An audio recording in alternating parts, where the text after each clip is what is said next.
Good morning everyone. तर कसे आहात तुम्ही सगळे? आय होप ठीक असणार, मजेत असणार. तर हॅलो ब्रह्मपुरीकर. तर हे बघू शकता, ही ब्रह्मपुरीमध्ये बारिश नाही आलेली, पाऊस नाही आलेला आहे, पण ना मी सकाळी सकाळी मस्त पाणी मारून घेतले माझ्या घरासमोर, कारण की ना माझं घर आहे ही रस्त्यावरती.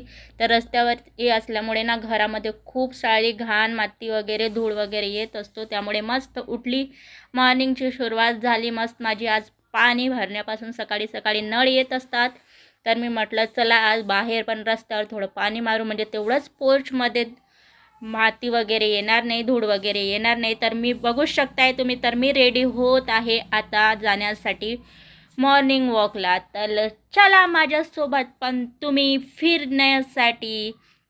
तर ब्रह्मपुरीचे रस्ते फिरण्यासाठी तर रोज डेलीचं रुटीन आमचं असतं. तर बघू शकताय माझे हस्बंड रेडी होऊन तयार झालेले आहे, माझं वेट करत आहेत की चल तुझं झालं नाही का लवकर. ते म्हटलं बाबा थांबा थोडे, जाऊया आपण.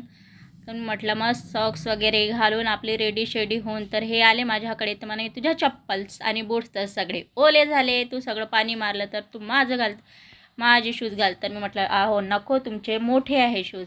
तर मस्त मॉर्निंगची सुरुवात बघू शकताय माझी किती मस्त झाली या फुलांनी. तर माझ्या हस्बंडनी ना हे फुलं मला तोडून दिल्या, रस्त्याच्या कडेला लागले होते. तर आज मस्त आम्ही दुसरीकडे चाय ट्राय केलेला आहे, मस्त फिरून वगैरे झाल्यानंतर तेजस पान सेंटर, तेजस नाश्ता सेंटर तेजस असं 1-2 दुकान आहे त्याचे टी स्टॉलचं वगैरे.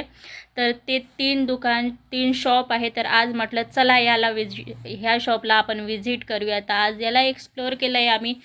तर भारी चाय भेटतो इथे पण मस्त. तर तुम्ही ना ब्रह्मपुरीमधनं माझे कुणी व्हिडिओ जर बघत असेल तर एकदा ना इथे येऊन टेस्ट कराच तुम्ही. यांच्याकडे चाय आणि नाश्ता पण खूप भारी असतो आणि टेस्ट तर मला खरंच खूप जास्त आवडली.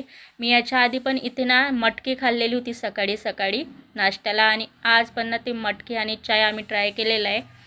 तर भारी, त्या दिवशी बी तीच टेस्ट मिळाली मला आणि आज पण. तर भाईसाहेब काही पण म्हणा तुम्ही, इथे ना टेस्ट तर मेंटेन केलेलीच असते. आणि असं ना आम्हाला मुंबईत होतो किंवा पुण्यात होतो किंवा गुजरातमध्ये होतो, तर आम्ही ना हे सगळे ब्रेकफास्ट वगैरे सकाळच्या नाश्त्याला एवढं मिस करायचो, कारण की ना तिकडे असं आम्हाला जसं पाहिजे तसं नाश्ता मिळतच नव्हता. तर आता आम्ही इकडे निघालो की चला म्हटलं आज घरी नाश्ता बनवला नाही आहे, तर आज इथेच आपण एक्सप्लोअर करूया आणि इथे जाऊया. तर तुम्ही बघू शकता मी ना ऑर्डर दिली होती मटकीच्या उसळची, आणि माझ्या हस्बंडने घेतलेला होता पोहा. तर ते मला सांगत होते काहीतरी हे स्क्रोल झालेला आहे म्हणे. मी म्हटलं कुठे? तर इंस्टाग्रामचंच मला काही दाखवत होते ते की हा बास्केटबॉल खेळाडू